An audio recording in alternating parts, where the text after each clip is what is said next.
Welcome everyone to the Tawnya Love Show and big happy Father's Day to all the dads out there today. Hopefully you guys are enjoying your day and not having to work. Hopefully you're getting to rest.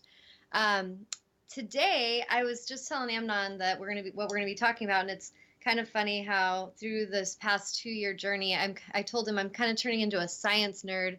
Like all this scientific understanding is coming, and I feel like the reason is to help some that are, maybe some of us are out there wanting to understand spiritual truth and wisdom, but we still get caught up in this like, oh, it's woo woo. That's that weird stuff. That's so strange and it's silly. And I feel like what's happening is a lot more guidance is coming in to show the scientific aspect of these topics so that we can understand that this is really important information and it's not woo woo at all. So, today, what we're going to talk about is quantum entanglement and what that means to each of us. Interestingly, whenever I get a topic, I kind of move through an experience of it, and then I'm really shown this is what I'm going to teach about and speak about, but I experience it throughout the week. And so this whole week, I had a lot of really amazing, phenomenon happening in connected, I can't talk, connected with quantum entanglement. And I'm going to kind of talk about how this scientific aspect of how we can connect faster than the speed of light, we're making a connection. One soul might be here in Washington, another is in, Minnesota or Texas or Australia, and we can have a connection that actually affects each other. We can create shifts that actually will affect that person or that place or situation from a distance. And so one of the things I want to talk about a little bit today is dream state and how when we're dreaming, we can actually access our dream state very consciously and intentionally, or some of us maybe just fall asleep at night and random things happen. So one thing that I do that might be different than some that are just having randomness, and that each of you can actually cultivate this strength and you can really harness more of your power and more of your awareness just by when you're going to sleep at night, you set the intention to connect in a deeper way. So let's say I have a healing client that is coming and I've never met them, but I know who they are because they reached out to me maybe on Facebook or they sent me a email or a text or something.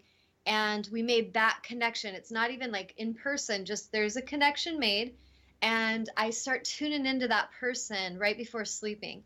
So when I go to sleep at night, I'll thank my guides for helping me to tune in to the Akashic records of this soul and to help me to tune in and access their records, whatever is of the highest importance that they need to understand at this time, wherever there's healing that's needed or shifts in understanding. A lot of times, in truth, from a perspective of a higher perspective, there's wholeness. So I really focus on the wholeness, but to a human that's coming to me, they're in a state of chaos or dis-ease. They're focused on a sickness or a problem, and they want to get out of that problem.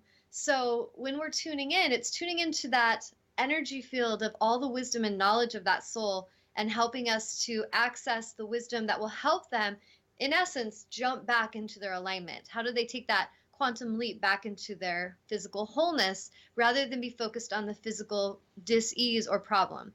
So when I go to sleep at night, I'll set that intention with my guides and my team, and I will just say, I'm going to tune in now to this person, blank, and thank you for assisting me with accessing their Akashic records, and help me to see through the eyes of the records, to feel, to know, and to understand from a higher perspective whatever this soul's needing at this time. So then a lot of times I will have dreams that will come through that may seem really random to me, but I'll wake up with this feeling typically of who it's for. And so just like last week, I had a client of mine, she was bringing her aunt to see me. And I've never met this woman before. I don't really know much about her. And I tuned in the night before and I got all this really clear wisdom about this person, and not only her, but her family. So it was showing me a lot of the energetics playing out in the family. And when she came to see me, I already knew a lot about her and started to speak that to her. And she was kind of like, what? And so when a healer, a light worker is tuning in, a lot of times before a session, I'll meditate right before the clients come, or in dream time before, the night before, I'll be doing this. So, well, actually, I do both. I'll just be honest. Night before I'm tuning in, and then right before they come, about a half an hour or so before I'm tuning in meditation, quieting my mind and just accessing the records, letting impressions come in and help me with visions and understanding. So, the reason I'm going to share this is that I feel like some of you that maybe you haven't experienced this yet, it's trickier to understand what I'm talking about when you haven't experienced it. Or maybe you have, but you haven't really paid attention to the random times you've experienced it, or you've discounted them. So the more we pay attention to what's going on and we start to really look for the magic, just setting that intention, just even exploring the show today, you're accessing this part of your consciousness, and it's actually going to bring in more coincidence, more synchronicity, just because you're tuning in that way. So it's always a great thing just to tune in, just to be open and receptive. So with the quantum entanglement, that, I'm going to read you the definition on Google.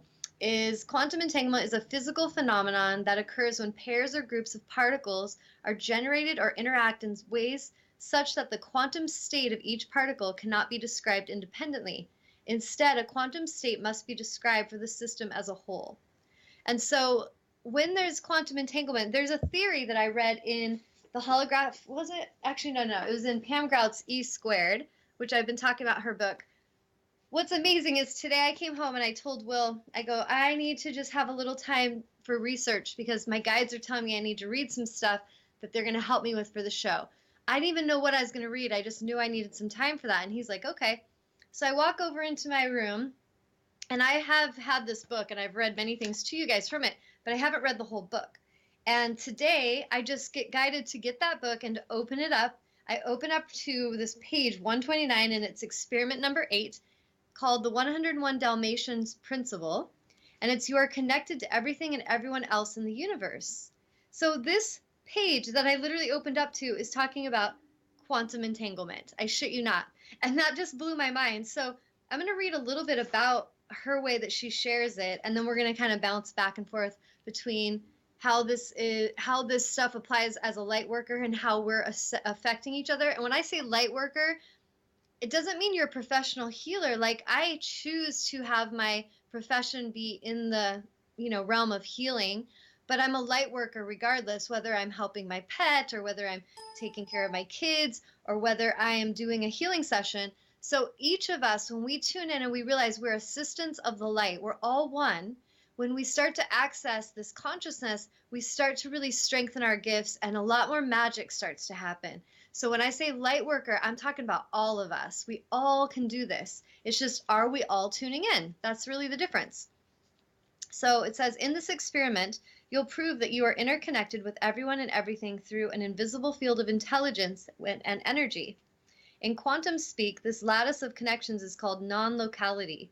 And even though it's one of the signature concepts of quantum mechanics, non-locality, along with its cousin, entanglement, has incited much head-scratching over the last 300 years, starting with Sir Isaac Newton.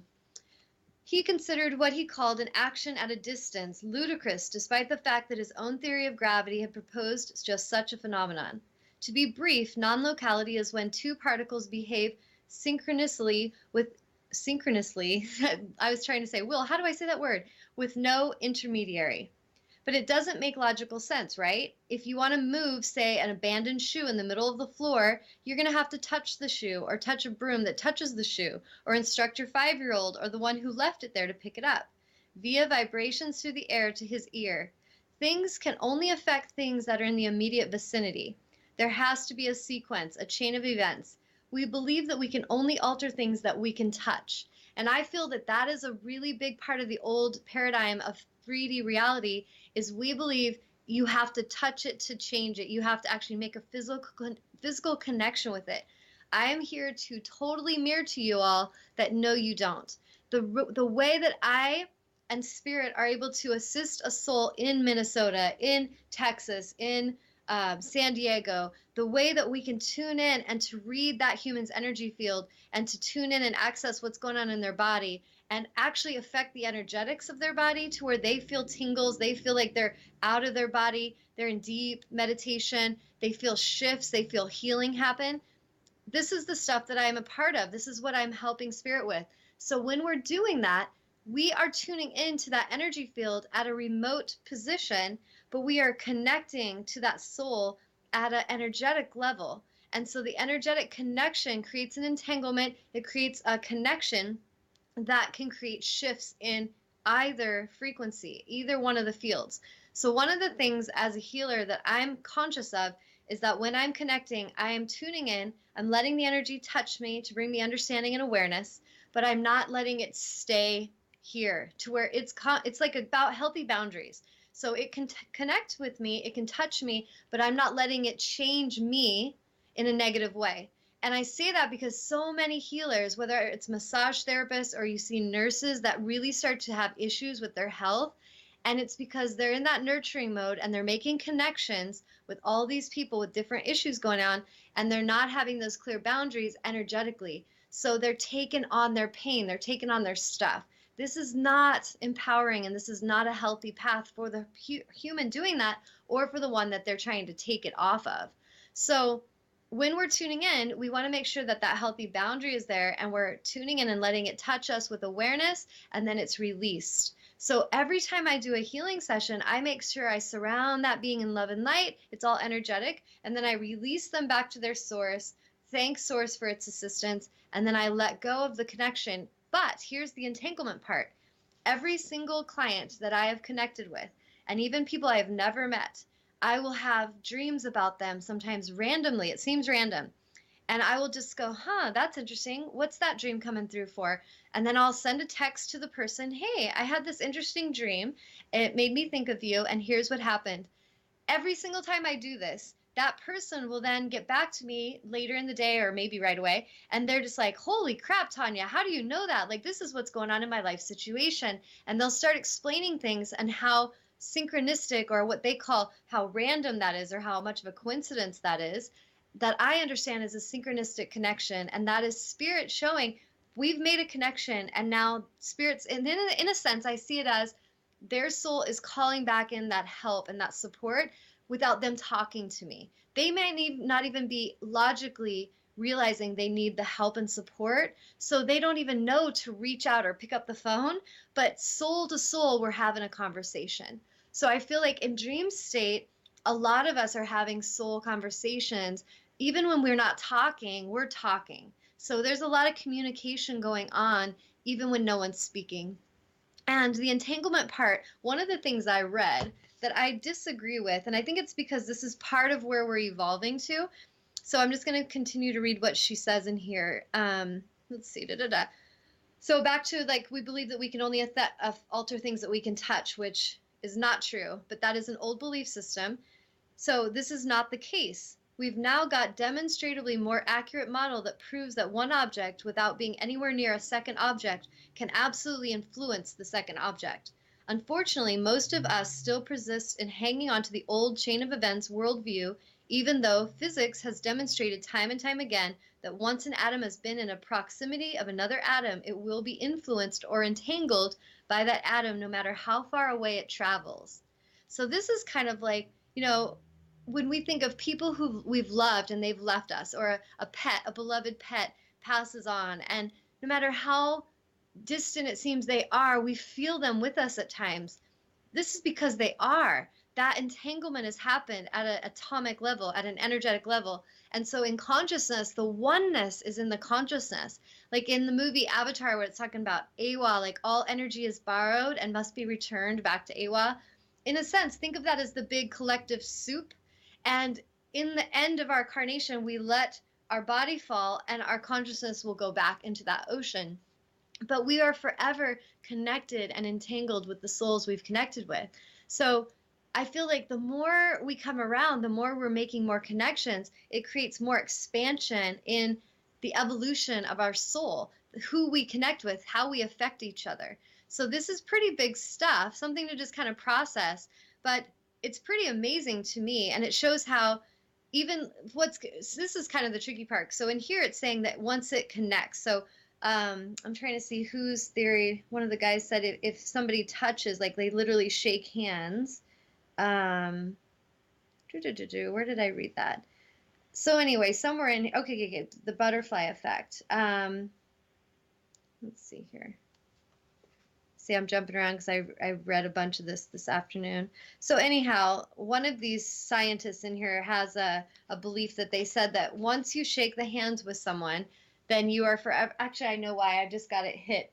It's the Holographic Universe is the book that's in, and that's my other book. So in that book, it talks about that once you shake a hand with someone, you are forever entangled. Like you have made a connection, and now your connection with that soul is perpetually happening.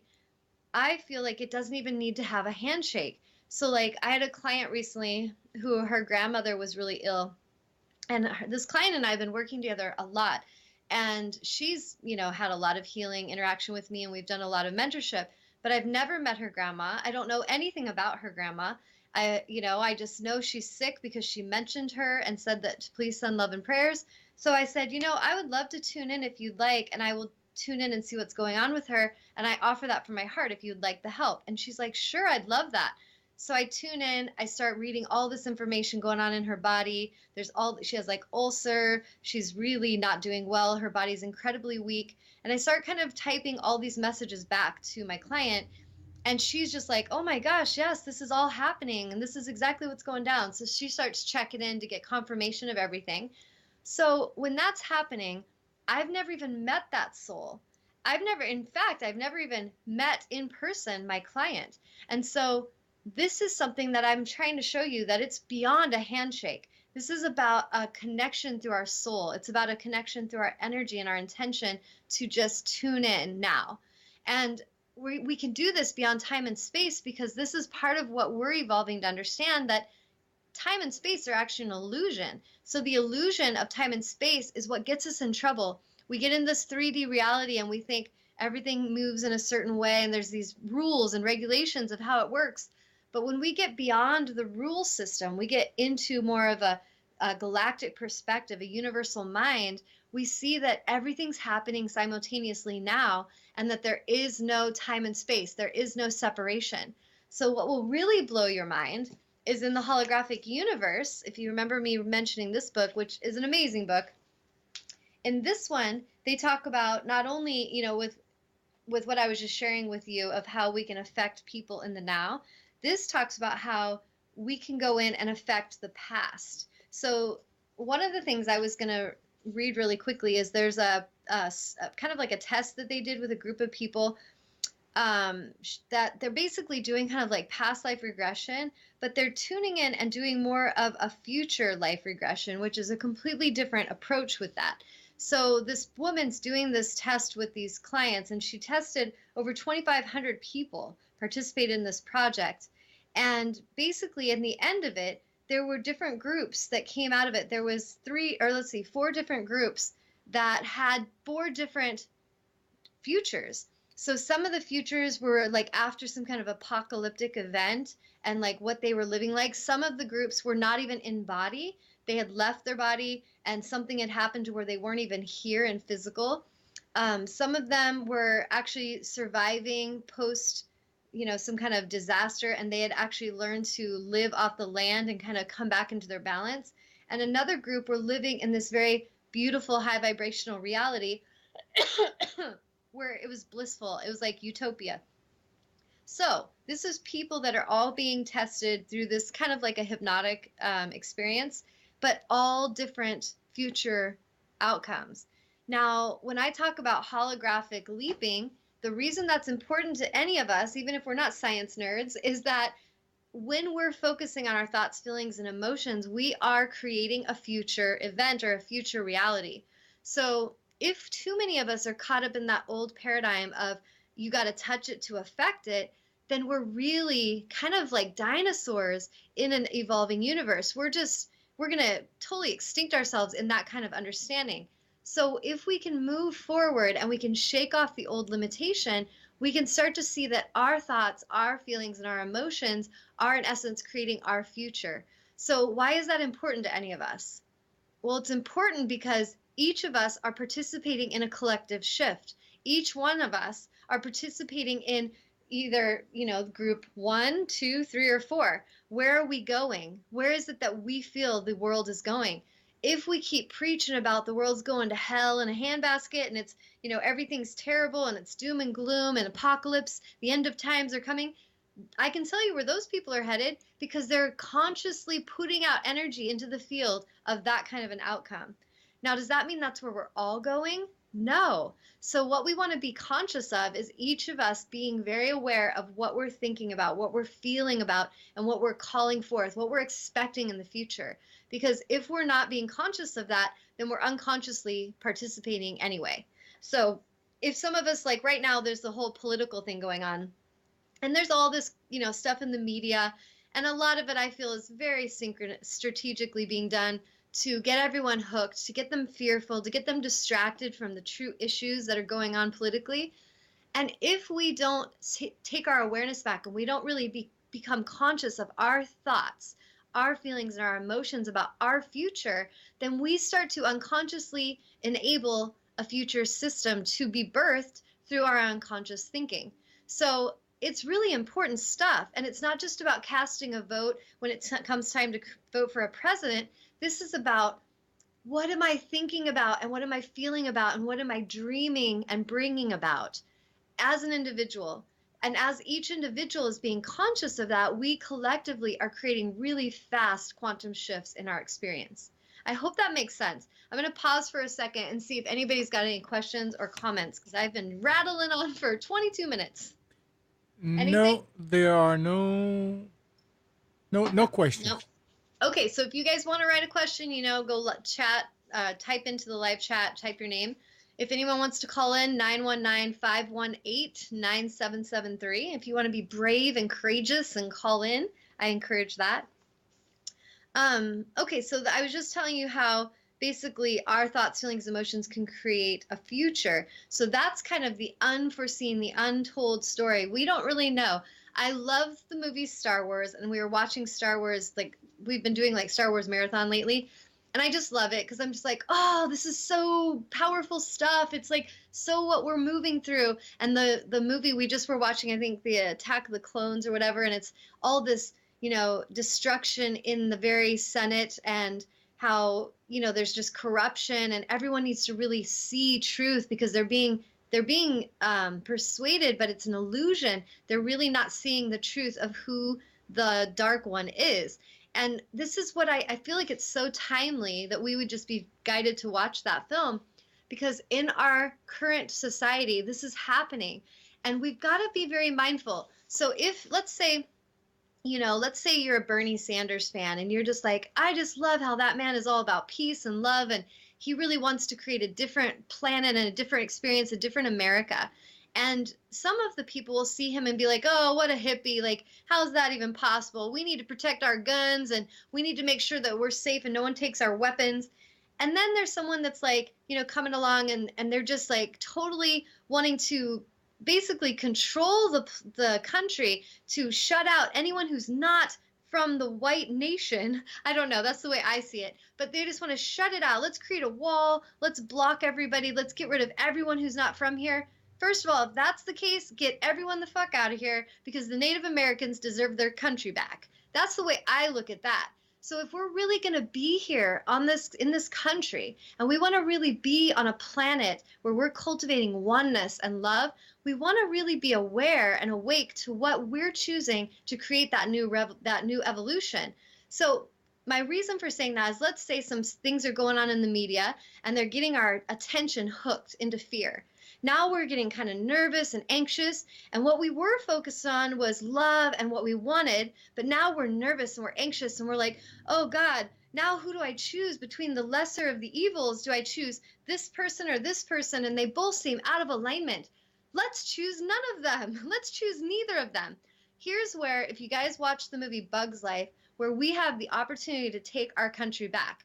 And I say this because as enough of the ants wake up, and we stop letting a couple grasshoppers bully us around, and we really come back into choosing for ourselves, we will take our power back.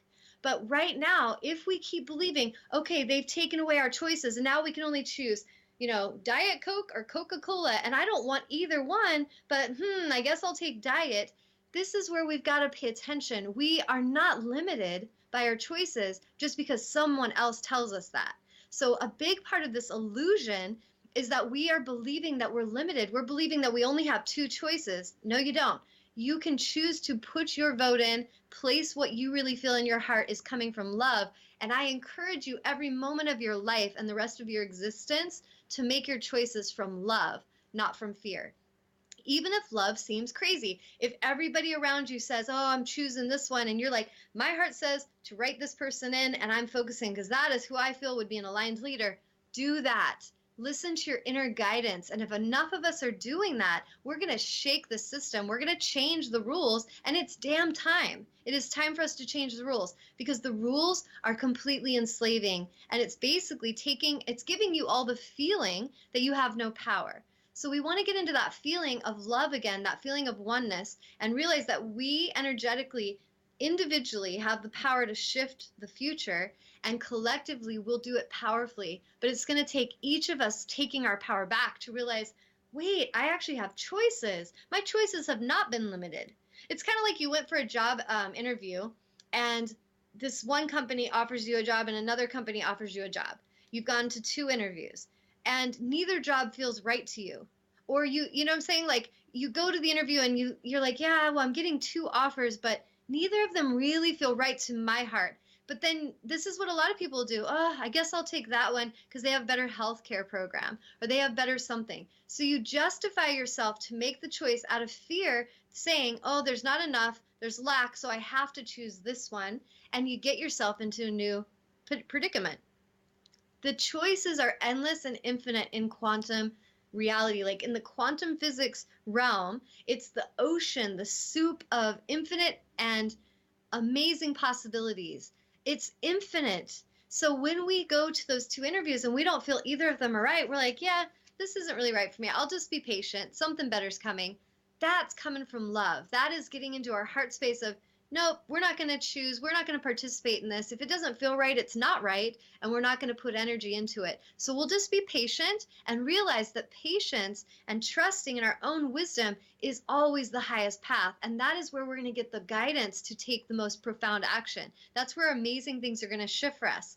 But can you all kind of see that we're caught up in a game that we don't even believe we can win? Because that game, there's no winners. It's a total rigged game. So we got to start opening our eyes to realize, okay, there are some systems out here that are totally illusion. They're illusions, world of illusions. They're games that have been rigged to control everyone, and that no one really wins. That's when we're going to really create some profound shift. And I don't even know where the hell that just came from, because I had no part of me was going to talk about that today. So apparently that was needed to come through. So anyway, is there any comments or questions coming in, Amnon? No. Okay. Go back to what you were going to talk about. Going back. Okay. It all connects, though. It does connect. Okay. So back to the holographic universe, talking about changing the past. This is the part that might really blow your mind. It says the future may not be the only thing that can be formed and reshaped by human thought. At the 1988 annual convention of the Parapsychological Association, that's a long word, announced that several experiments they had conducted indicated that the mind may be able to alter the past as well. In one study, so basically it's a study they did where they sent different frequencies with sounds, because I'm not going to read the whole thing, but they created to where it actually created a shift in the past, and it created, through this testing, they saw that they actually could restructure portions of the psyche through this testing. So basically the end of this, the conclusion is that, and if you want to read it, it's page 225 to 227 in the Holographic Universe. The idea is that we are psychokinetically able to alter events that have already occurred is an unsettling notion, for we are so deeply programmed to believe that the past is frozen as if it were a butterfly in glass. It is difficult for us to imagine otherwise. And I love how they say we are so programmed to believe, because that is so the biggest part of what I feel is happening on our planet right now, is that we are waking up to realize how deeply programmed we really are in so much, and that it's time to delete and release the programs, like dumping your junk in your trash in your computer. You're dumping all old programs, old apps from your phone. You're clearing up space to let everything move more efficiently and work for you. It says, in the holographic universe, a universe in which time is an illusion and reality is no more than a mind-created image, It is a possibility to which we may have become accustomed. And I love this. And there's a little section here. It talks about a walk through the Garden of Time. And it says, as fantastic as the above two notions are, they are small change compared to the last category of time anomaly that merits our attention. On August 10th, 1901, two Oxford professors, Anne Moberly and the principal of St. Hugh's College, Oxford, Eleanor Jordan, the vice principal, were walking through the garden of Petit Trianon at the Versailles when they saw a shimmering effect pass over the landscape in front of them, not unlike the special effects in a movie when it changes from one scene to another. After this shimmering pass, they noticed that the landscape had changed. Suddenly, the people around them were wearing 18th century costumes and wigs and were behaving in an agitated manner. As the two women stood dumbfounded, a repulsive man with a pockmarked face approached and urged them to change their direction. They followed him past a line of trees to a garden where they heard strains of music floating through the air and saw an aristocratic lady painting a watercolor. Eventually, the vision vanished and the landscape returned to normal, but the transformation had been so dramatic that when the women looked behind them, they realized that the path they had just walked down was now blocked by an old stone wall. When they returned to England, they searched through historical records and concluded that they had been transported back in time to a day in which the sacking of the I don't even know how you say this word, Tuileries? Oh, I'm so bad at that. But anyway, the massacre of the Swiss guards had taken place, which accounted for the agitated manner of the people in the garden, and that the woman in the garden was none other than Marie Antoinette.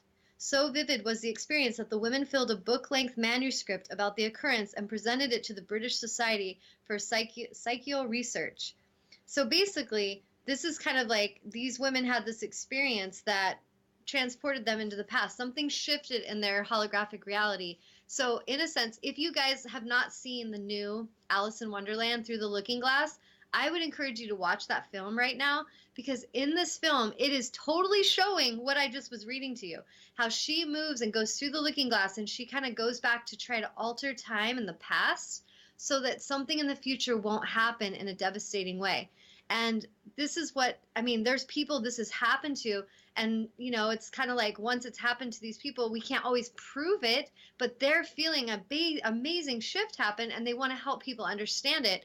So it's kind of, to me, just fascinating to show that we have so much that we are still learning or remembering. I really feel it's more of a remembering, because for myself, when you know, Spirit brings in these topics for me, and then I start researching and I'm meditating and getting guidance, I feel like so much of it, I already know it, but I'm just remembering it and remembering how to explain it, and remembering like with the auric clearing work that I'm doing with clients, I didn't go to a training. I didn't have anyone teach me that. I had my guide. Well, I did have my guides, and my angels were explaining things to me, and then I just had to take leaps of faith and trust. All of this stuff came through me, and it continues to.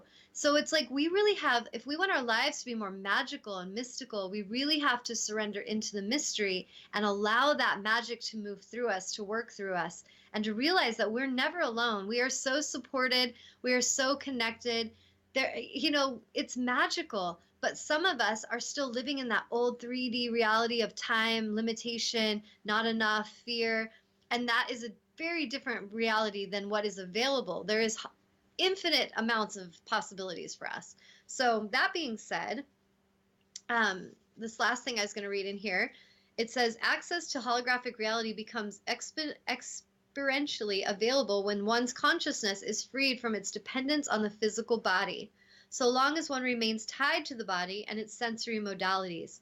Holographic reality at best can only be an intellectual construct. When one is freed from the body, one experiences it directly. That is why mystics speak about their visions with such certitude and conviction, while those who haven't experienced this realm for themselves are left feeling skeptical and even indifferent.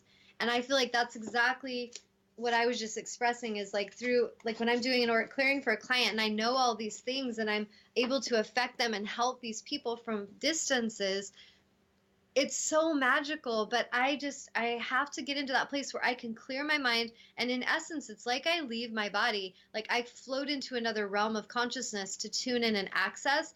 and I'm still connected to my body, but I also am merging with them, with that, whoever the them is, whoever the other person is, or the animal or the situation.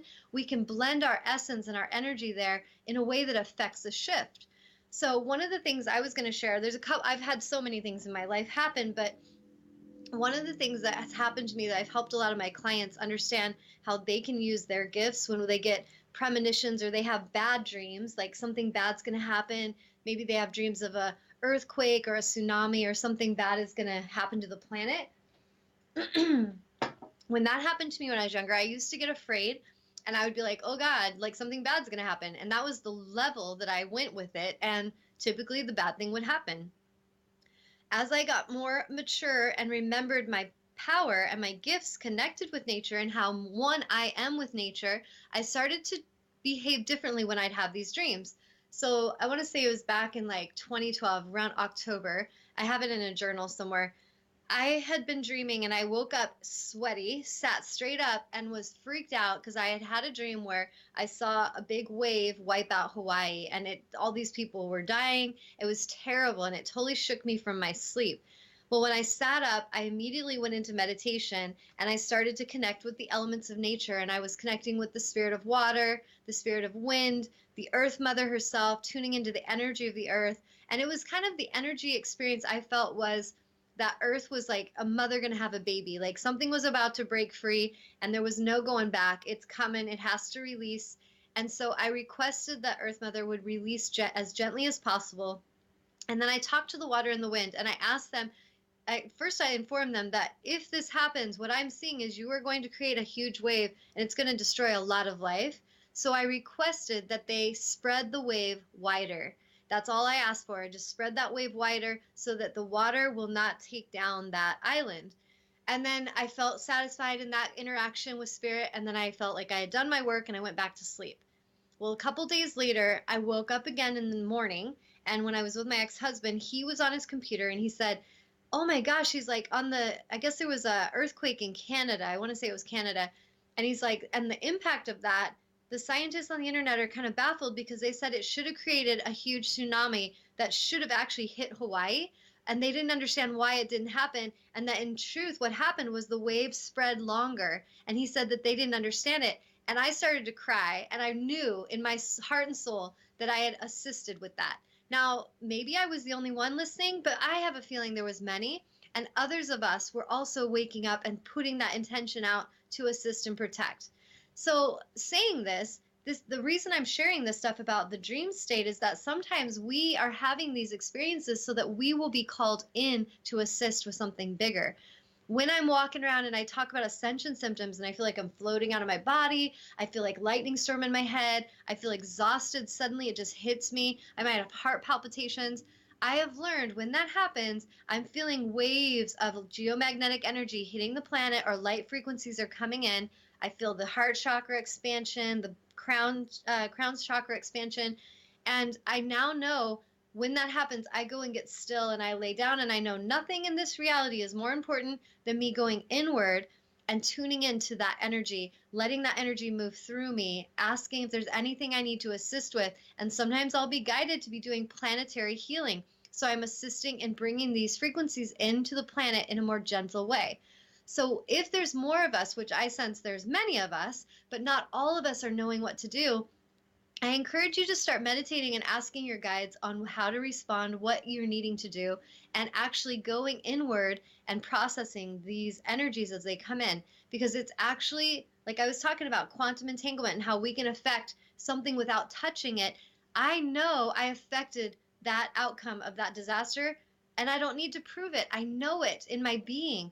And each of you, I'm sure there's some of you that have had experiences where you're like, I felt like something really profoundly powerful happened there, but I can't prove it. That's okay. And that's part of where we have to get into balance with trust, where science and spirit come together and we create a wholeness here instead of it all has to be rigidly proven. Otherwise, it doesn't exist. That's insanity. That's like walking around and saying the world's flat because no one can prove to me it's round.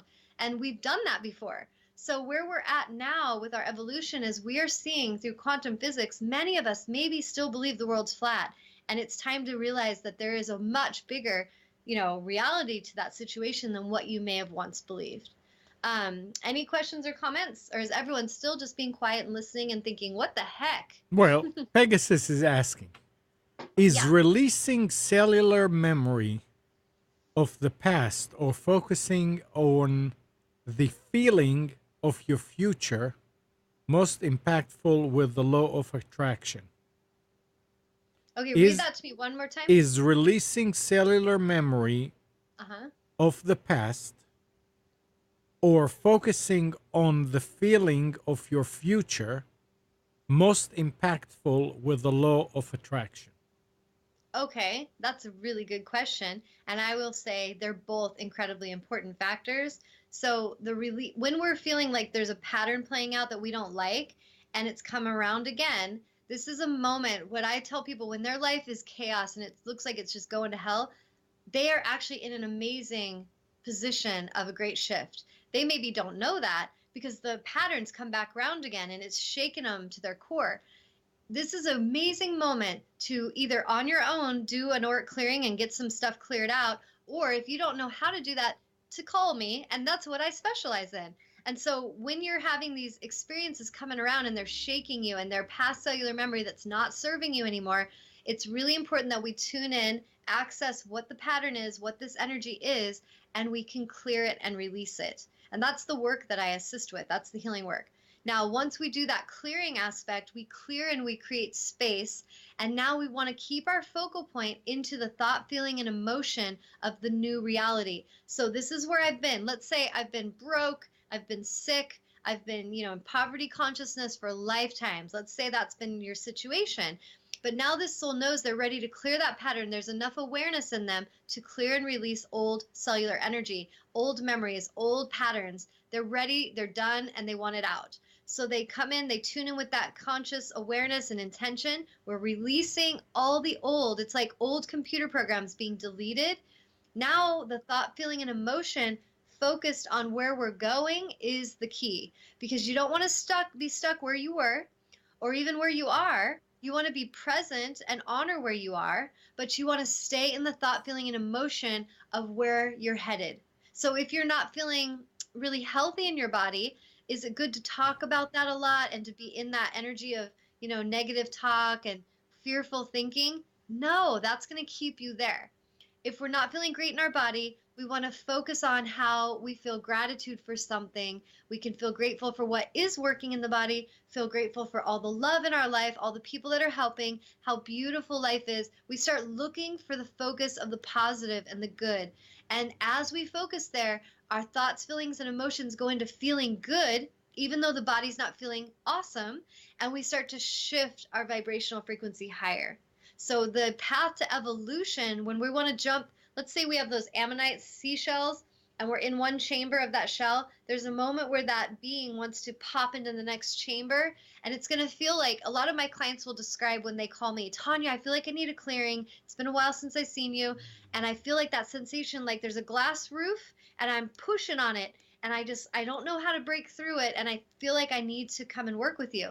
And I'm like, what an amazing way to describe that, because it is truly as if there's like this boundary there, and that beingness is pushing and wants to push through that old chamber where you've limited yourself, where you've grown into. Think of it like when we have what I think crabs, like hermit crabs, will lose their shells. So think of like that crab's in that shell and it gets too big for its shell, and it literally has to kind of get out of that shell to go get into a new shell so it feels comfortable, and it keeps growing. It keeps growing into its shell. So that is just like a human. When we get to that point where we need to release who we've been, we might need the help of a healer, a light worker, to help us and support us as we push through that boundary and we move into the next chamber. So your thoughts, feelings, and emotions being in alignment with feeling good now is always the choice. You always want to focus on you're feeling good now, not needing external situations to happen in a way that you feel good about so that you can feel good.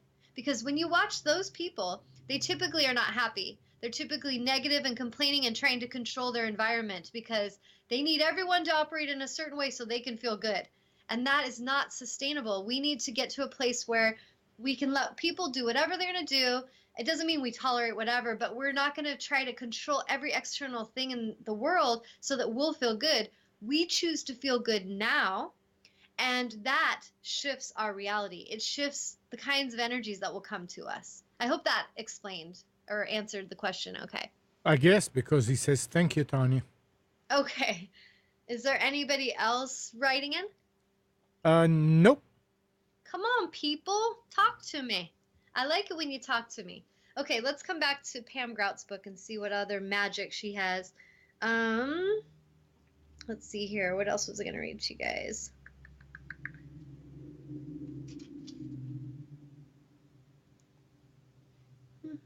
Okay, so here's a little thing. It says, sometimes when I want, this is like someone that she just quotes people. Sometimes when I want to communicate to someone in another part of the world, I may whisper my message to the giant oak tree in my front yard. Needless to say, trees like the dogs in 101 Dalmatians are interconnected, and the oak can easily send messages to a palm tree in a friend's yard in California through a concept of non-locality. Now, I would say you don't even need to talk to a tree, but go ahead. Trees love when we talk to them. I love to talk to trees, but it's really showing that you can put out a message into the universe with the intention of sending it to someone. In fact, I'm going to tell you guys something real quick, and then we're going to read the experiment so you guys can practice it this week. This thought just came in my mind. Years ago, I had 2 golden retrievers, Liberty and Justice, and Liberty was a free spirit, and she always wanted to break free and run away. And so one day she ran off. And of course, Justice follows her. And so she's running around and they're running off together. And the concern I had was not that I know everything wants freedom, but when we lived in Phoenix, it was kind of busy streets and traffic. And I was like, okay, I'm a little concerned. So I tuned in, and I do this with my pets all the time. I connect with my animals telepathically and I'll communicate with them. And so this particular day, I talked to my dog Justice, and in my mind, I used to pretend like I would write a note and then I would put an arrow and like shoot it to the being. But now I don't even need to do that. I think that was back when I was evolving to realize these messages can be received. Now I simply just send the message, I think it, and I know it's going to where it needs to go. But back then I sent that message to Justice. And what I said was, Justice, you are in danger and you need to actually go and find someone who feels safe to you. And I want you to sit down in their yard like a good boy, so that they can look at your tag and they can call me so I can come find you. And I was like, you need to go sit down right now. And I sent that message very powerfully. I kid you not, within 5 minutes, my phone rang. I pick up my phone and this woman's like, the strangest thing just happened. Your dogs were running by our house and because they were walking out to their car. And suddenly she said, your golden retriever, one of them turned and came and sat in the yard and just looked at me. And she said that she went over and looked at its tag because she realized they shouldn't be out. So she called me and I was like, tell Justice he's a good boy. Like, I was so proud of him. And this is the kind of stuff we can do. Like, we're not separate. So sometimes we go into fear mode. I think a lot of us do that, where dogs run away. We just freak out. And, oh God, I hope they don't get hit by a car. And we're freaking out and we're thinking and feeling the emotion of the doom and gloom, the terrible emotional feelings that we would feel if they were to be hit by a car. Sadly, I've had people that have come to my land back in the day. This one woman was looking for her dog. She was speaking just like that. And I was like, please, I want to just express that you need to change your dialogue. You need to really focus on your dog being safe, because she was in like a state of complete panic and fear. And I was like, you may not realize it, but your thoughts, feelings, and emotions can be affecting the situation. So call in assistance. So the reason I say that is, like, if my dogs are running off, the first thing I do is I protect them with love and light. I'm like, okay, angels, surround them with love and light. They're on the loose. Keep them safe. And then I communicate to my animal. A couple weeks ago, we were at the park here in Vancouver, Washington. Like, it's a neighborhood. We're down at the nature trail. My dog's free and loose, running around like she always does. And a freaking coyote comes out, and there's like 3 coyotes trying to corner her, and she takes off. And I was just like, oh God, because my dog is super fast and there's no way in hell we're catching her. So right then I just surround her with love and light. I'm like, angels protect Honey Girl. And then I started talking to Honey Girl. I was like, Honey Girl, I know that you're in danger. You need to run. They are not your friends, baby. Run, run, run. And you go straight home and sit in our yard. That's what I told her. And just as if I had yelled that and she heard me saying it with my words, she heard that message. She's a part of my pack. And this is like, if you guys research, this is normal stuff to the animal world. Animals communicate telepathically. We're animals. We can do this. And this is what we all have the ability to do. It's just not all of us are using it. So I communicate with her to run straight home. I'm on my running as fast as I can wearing flip-flops. That was a terrible day to wear flip-flops. And I kept passing people. And as I'd pass them, one guy's like, hey, are you missing a dog? Oh, she hauled ass by here. And I'm like, thank you. Then I keep going. Another guy comes running down the road. Hey, did you guys have a dog? She just tore up the street. She was on the sidewalk. And I go, oh, thank you. So finally we get home. And sure enough, she's sitting on the porch waiting for me. And I was like, good girl, honey. So I say this because this is mundane stuff. This is normal everyday stuff. Maybe it doesn't seem super magical, but it can be incredibly powerful and different in your holographic reality than if you're in the park freaking out and thinking of the worst scenarios and your dog's going to run out in front of a car and get hit. You don't want your thoughts, feelings, and emotions to go that direction, because doing that could very much be telling the dog to go in that direction and you don't even realize it. So this is where it's like, we're starting to get more awake and we'll start being more responsible with our emotions, our energy, and it will create different outcomes in our external reality that will be beneficial. So just, simple things like what I'm sharing with you, they're silly little fun stories, but they're important stories that could have been very different endings had I gone into the fear mode. So any last comments or questions or anything? Nope. Okay. So there's a quote in here by Mark Wahlberg that I love and I completely agree with. It's all about love and how we are all connected. And I believe that as well. It's all about the love. Everything else in the book, it says everything that doesn't look like love is smoke and mirrors. And that's why I'm saying, like, during like the political stuff, during, whatever when you're in the doctor's office, when you're dealing with relationship issues, whatever your external movie is showing up as in your reality, it is smoke and mirrors if it is not love. So we want to start training ourselves to look for the love, to start looking for the love in everything. Something's negative in your life and there's tension and that person has to leave your movie. Look for the love in that. Look for the blessing in that, the gift. Don't get caught up in the smoke and the mirrors. The illusion part is what many of us get caught up in, and it's not the best place to put our focus.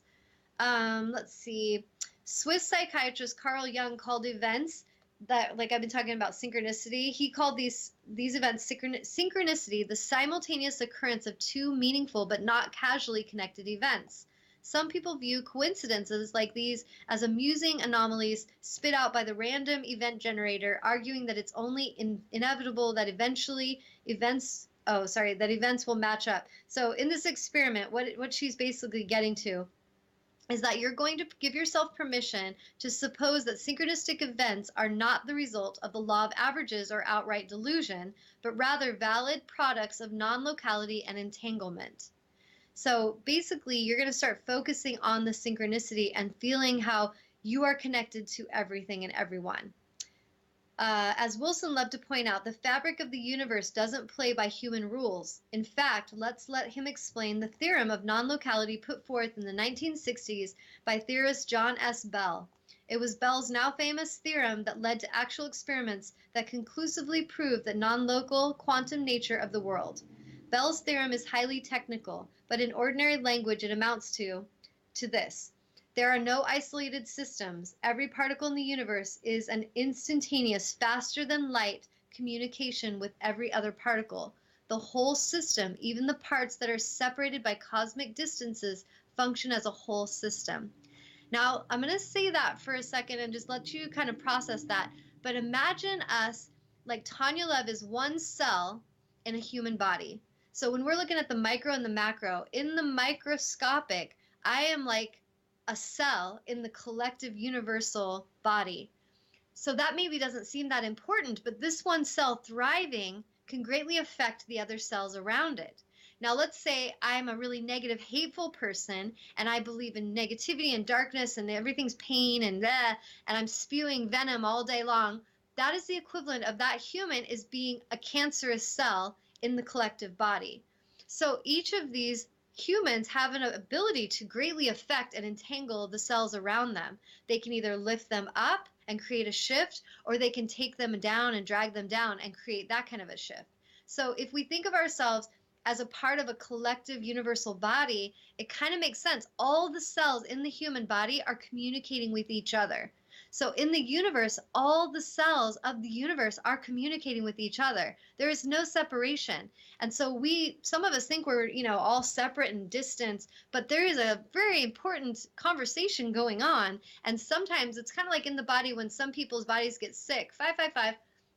When some people are sick, they're basically pinching off the hose of source, and so it's shutting down the communication. So there's not clear communication happening through all the synapses of the body. There's not that connection happening, and it starts to shut down the cells. When we squeeze on that long enough, we actually start deteriorating the very cell.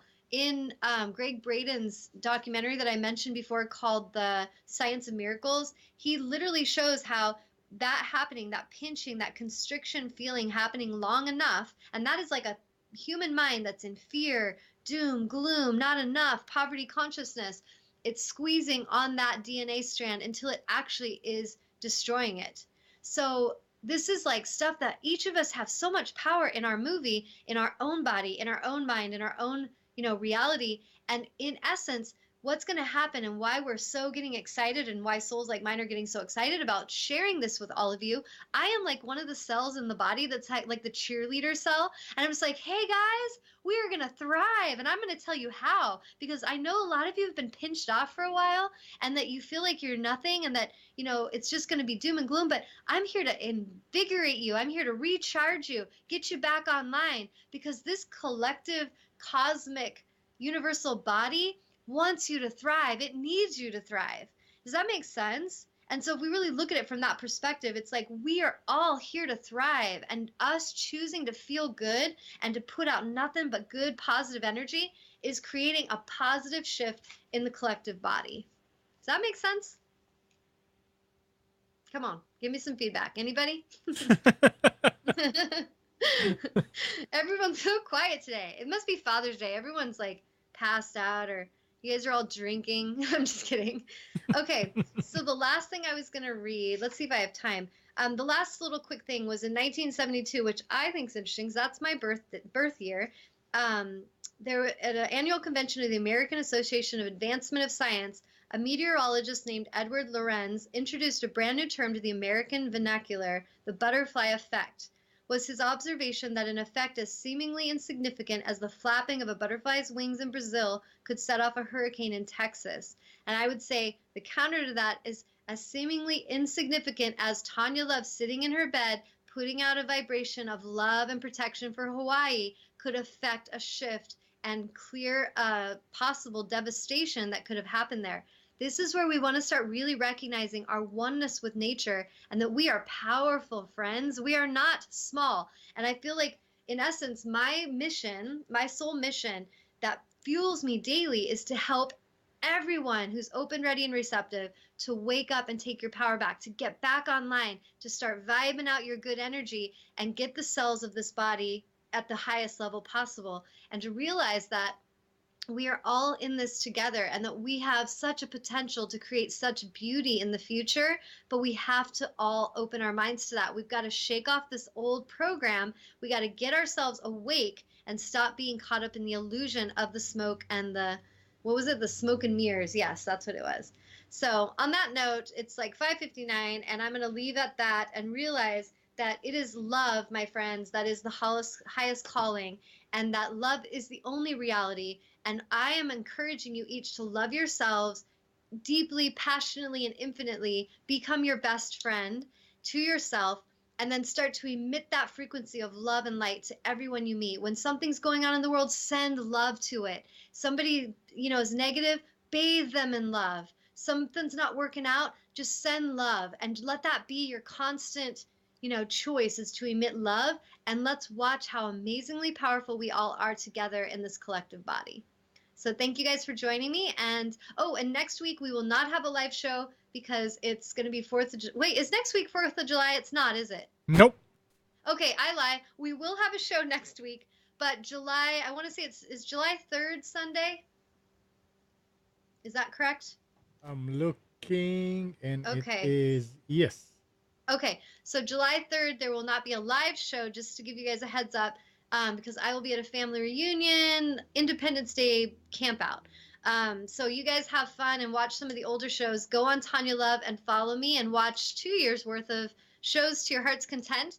And thank you guys for joining us today. And I hope to connect with you live next week on Sunday at 5 p.m. Pacific. Thank you guys so much. Mwah! Namaste.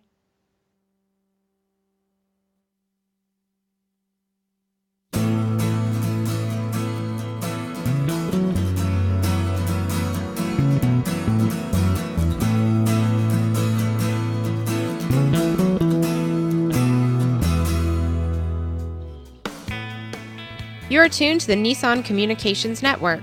Our weekly lineup of call-in programs includes Computers 2K Now with Amnon Nissan, My Life, My Will with Gisela DiCarlo, The Tawnya Love Show, Health Then with Debbie Bruck, Breaking Free with Marilyn Shannon, Triangle Be Well with Howard Jacobson, Lunch and Learn with Rabbi Yisrael Cutler, Lessons of Vietnam with NCVVI members, Current Affairs with Amnon Nissan.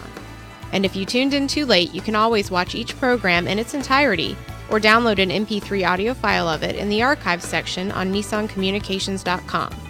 Don't forget to subscribe to our YouTube channel, follow us on Twitter, and like us on Facebook. Sponsored by Atomos.com, makers of quality video recorders and converters, CarolinaApparel.com, and DeltaForce.net.